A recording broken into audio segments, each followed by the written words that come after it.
ഈശോ നിങ്ങളുടെ ജീവിതത്തിൻ്റെ എല്ലാ കാര്യങ്ങളിലും നിറയട്ടെ.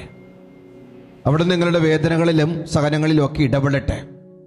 നിങ്ങളുടെ ഏതെങ്കിലും അടഞ്ഞ വാതിലുകൾ ഉണ്ടെങ്കിൽ ആ അടഞ്ഞ വാതിലുകളെല്ലാം ഈശോ വന്ന് തുറന്നു തരട്ടെ എന്ന് ആശംസിക്കുകയും പ്രാർത്ഥിക്കുകയും ചെയ്യുകയാണ്. ആഗമനകാല ചിന്തകൾ ഇങ്ങനെ മുന്നോട്ട് പോവുകയാണ്. നമ്മുടെ ഈശോ എളിമയുള്ള ദൈവമാണ്, എളിമയുള്ളവരെ സ്നേഹിക്കുന്ന ദൈവമാണ്. എളിമയുള്ള ദൈവമാണ്, എളിമയുള്ളവരെ സ്നേഹിക്കുന്ന ദൈവമാണ്.